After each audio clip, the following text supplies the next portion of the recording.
Marjorie Taylor Greene is getting her revenge on Donald Trump. She just gave a speech at the Ron Paul Institute in Texas, speaking before Republicans and libertarians and people who have left the MAGA movement. Marjorie Taylor Greene's message is MAGA is dead, and Donald Trump, the founder of MAGA, has killed the MAGA movement. Marjorie Taylor Greene has also been making social media posts to others who still may be trapped in the MAGA base to get out of the cult, and she's posting the signs that you're probably in a cult, and here's how to get out of the cult. I want to show you what went down as Marjorie Taylor Greene got a standing ovation in front of Republicans and libertarians in Texas, declaring MAGA is dead and that Donald Trump killed it. Let me show you what went down in this speech. Here's where Marjorie Taylor Greene declares in front of a packed house of Republicans and libertarians that MAGA has died. Here, play this clip. Because this crosses party lines. It crosses, as a matter of fact, it crosses all the lines. When it comes down to victimizing some of the most innocent people in America, these were young girls that were teenagers that desperately wanted to be models one day. They wanted to be seen as beautiful. They wanted to be rich. They wanted to be famous. And of course, every teenager wants things like that. And they were victimized by Ghislaine Maxwell and others. And they were victimized by the richest, most powerful men, not only in our country, but in the world. And they were used by Jeffrey Epstein as sexual tools for his own satisfaction and his friends' satisfaction. To actually be asked by the President of the United States to back off and not help these women, that's when MAGA died. That's when the entire thing shattered for me. Then Marjorie Taylor Greene talks about how when the Epstein files became a major issue in Congress, she expected that Donald Trump was going to be her biggest supporter, that Donald Trump would actually be the one to wheel out the files, because she said, we were told that this was a Bill Clinton thing and a Hillary Clinton thing by Donald Trump. Then it became very clear that Donald Trump was complicit, that the Trump regime, that Pam Bondi and Howard Lutnick and J.D. Vance and all of these individuals were actually the Epstein class, and they were in the files. They were protecting themselves and their friends. Watch what Marjorie Taylor Greene says here. Play this clip. So, wow. When we started talking about releasing the Epstein files, I'm like, this is a no-brainer. President Trump will just roll them out on a big cart himself. Stacks and stacks and stacks of the Epstein files, because obviously Bill Clinton is all in there and Hillary Clinton. That's what I had been told all along, right? Well, it was the most shocking thing when I sat in a conference meeting and I learned that the president didn't want to release the Epstein files. I was like, what? Yeah, come to find out, he was very much against it. So we kept on trying and kept on talking about it. And then the president told Mike Johnson, no, do not bring that resolution to the floor for a vote. He told the Rules Committee, and Johnson told the Rules Committee, no, you will not mark up any bill in the Rules Committee that will allow the Epstein files to be released. And the resistance built and built and built. He told Pam Bondi, don't release the Epstein files. He told everybody, don't release the Epstein files. So we persisted, because that's what we promised. That's what we campaigned on, transparency and accountability, especially to pedophiles. How is that complicated? So it got to be such a gigantic amount of resistance coming from the president and the speaker and everyone, the DOJ. I said, fine, I'll do the unthinkable. I'll go over there and I'll sign my name on a discharge petition that all the Democrats are signing their name on. Talk about crossing the aisle. Me, a general in the MAGA army, crossing over to sign my name with a bunch of Democrats. Yeah, I did. Because women were raped when they were 16 and 14 years old. And he was a convicted pedophile, and we knew there were many with him. So I signed my name on the discharge petition. Oh, did I get my name on the naughty list then? Let me tell you. That became a real issue at the White House. Right. I mean, pretty stunning. I mean, she's speaking in front of a Republican and libertarian crowd who all agree with this right now, that MAGA is dead and that Donald Trump is absolutely complicit in covering up the Epstein files, and so is Bondi and Kash Patel and this entire despicable regime. Here, Marjorie Taylor Greene talks about when Donald Trump gave her a phone call and started to threaten her and say, hey, Marjorie, you signed that discharge petition. You better take your name off because you're going to hurt my friends. You're hurting the type of people who we hang out with at Mar-a-Lago. And Marjorie Taylor Greene's like, what are you talking about? The people in the Epstein files who are the pedos? You're saying that that's the Mar-a-Lago buds of yours who you want me to? I don't want to protect those people. Watch as Marjorie Taylor Greene gets a standing ovation here again in front of this crowd that doesn't have Democrats in it. Here, play this clip. Well, I'll never forget it. I was in my office in the Rayburn building, and I got a phone call from the president. And he was at the White House, and he wanted to talk to me about the discharge petition that I'd signed my name on. And he said, Marjorie, you're going to have to take your name off that discharge petition. We can't let, this is a hoax. We can't carry this. This is a hoax. It's a Democrat hoax. And we've got to just put this away and stop doing this. And he said, my friends are going to get hurt. He said his friends would get hurt if we released the Epstein files. He said, Marjorie, these are good people. These are people you know at Mar-a-Lago. People in Palm Beach, they're going to get hurt by this. And I said, Mr. President, people have been hurt. These women have been hurt. I said, have you talked to them? I said, you should talk to them. You should have them in the Oval Office, Mr. President. You have everybody in the Oval Office. You have sports teams. You have world leaders. You have al-Qaeda terrorists that are now leading Syria. You have Mamdani. I mean, you have everybody in the Oval Office. Surely you can have these women who were raped as teenagers. Talk to them. I talk to them all the time. As a matter of fact, many of them voted for you. That's what I told them. They voted for you.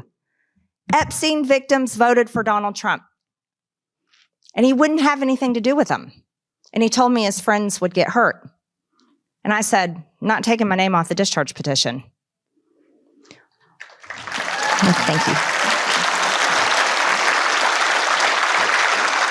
And then Marjorie Taylor Greene in the speech says, look, I'm not just like any MAGA person. She goes, I was like the lead MAGA general. She goes, I'd be the person who would go around with Donald Trump talking about all of these policies. I was the person. Here, play this clip. When you talk about someone that fought on the front lines of MAGA, I wasn't just a fighter. I was a general. I was. I spoke all over the country for President Trump.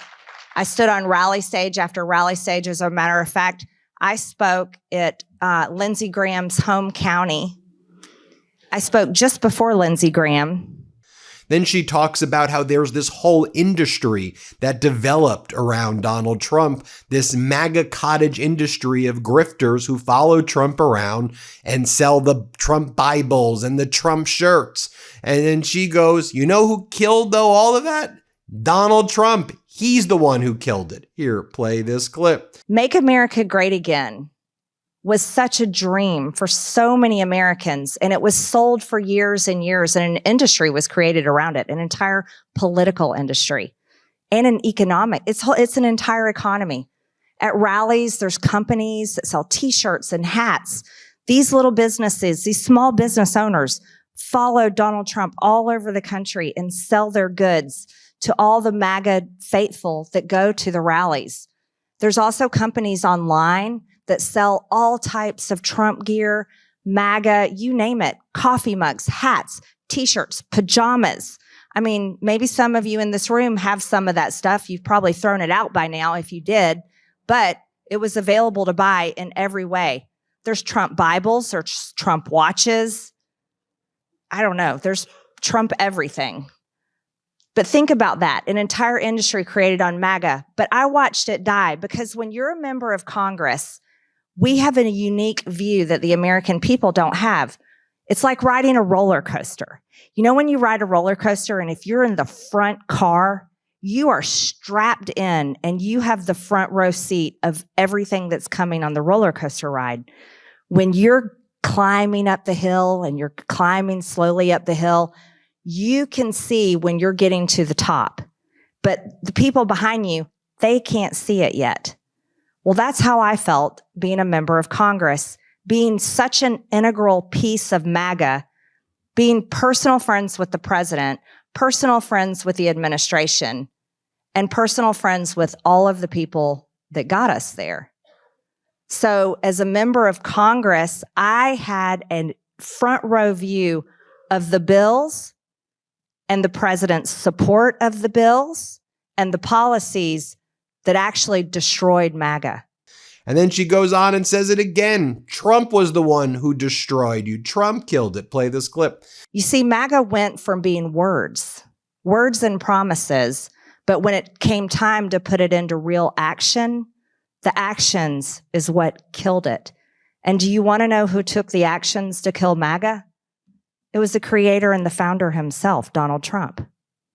How did it happen? It started with the back door to a central bank digital currency.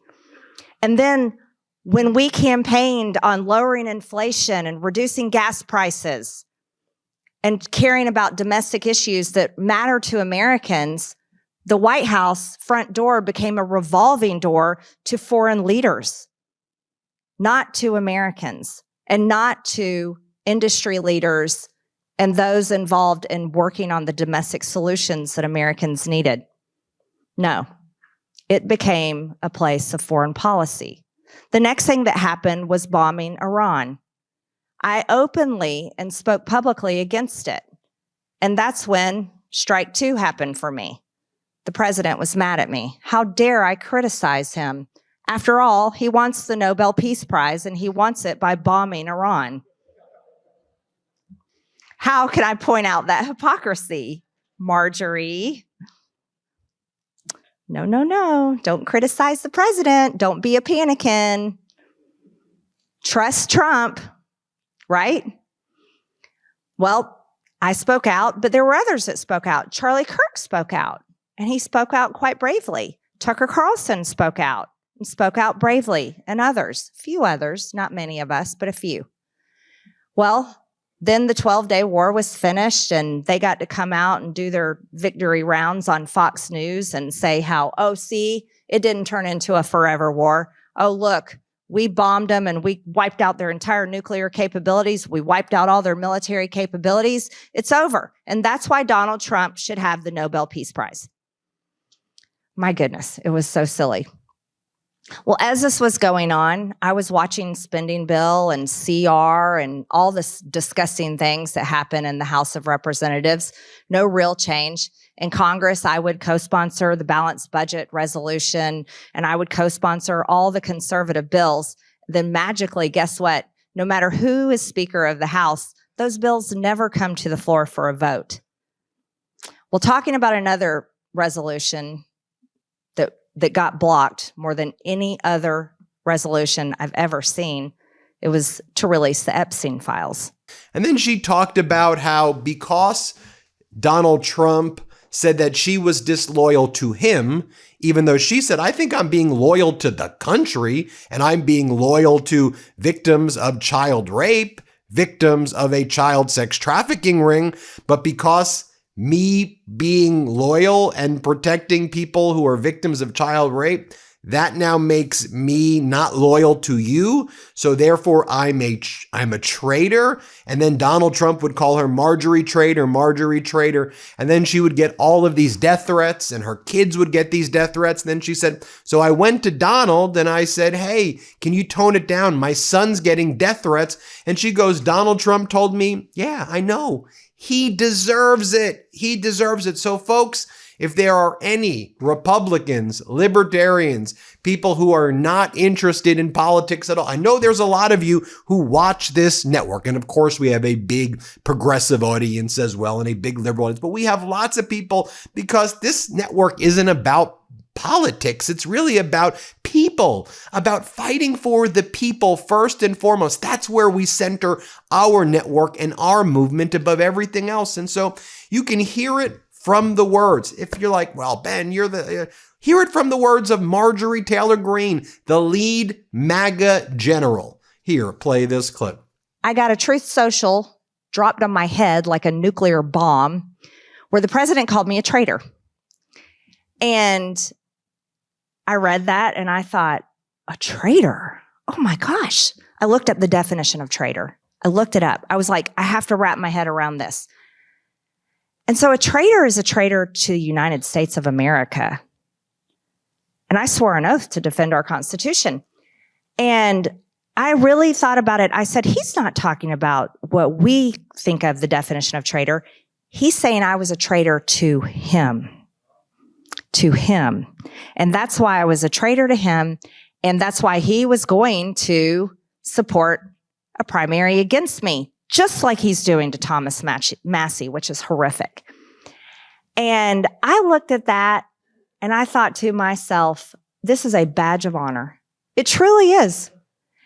And I thought, this is so unbelievable to me. But here's what happened after that. Not a single Republican defended me. Not one that I served with. By the way, I had paid all my dues to the NRCC every Congress and supported all of them and endorsed many of them and donated money to them and helped them get reelected. And I had spent millions of my own dollars campaigning all over the country for President Trump. Think about that. But I was a traitor doing what we promised to do. I was the traitor. But no one defended me, not one person. And I said, oh my goodness, how can I continue to serve under this president and serve in a body of Congress where not a single person is willing to say, Mr. President, Marjorie's not a traitor. She helped you get elected. But then guess what happened? I started getting death threats, and it was about me being called a traitor. It was, you're a traitor. You deserve to die. You're a traitor. We're going to kill you. You're a traitor. But it was the one that came in and they kept coming on my son, my youngest, my baby boy. We're going to snuff out his life. We're going to put a bullet in his head. Marjorie Taylor Greene. So I sent those to the president, texted him directly. I also sent them to Susie Wiles and James Blair. And I also sent them to the Vice President, J.D. Vance, Kash Patel. I sent them to all these people. I got no response from Susie Wiles. None. And she's a mother and a grandmother and a woman. I got no response from James Blair because he only cares about making money on campaigns. I did hear from Kash Patel. He said on it, but I haven't heard from him since. I don't know what he's on.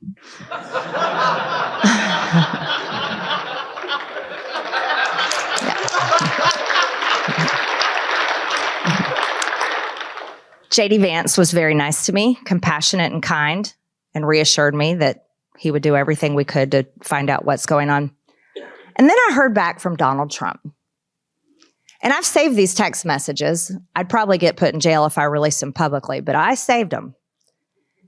Where Donald Trump proceeded to tell me that it was my fault and that I deserve it.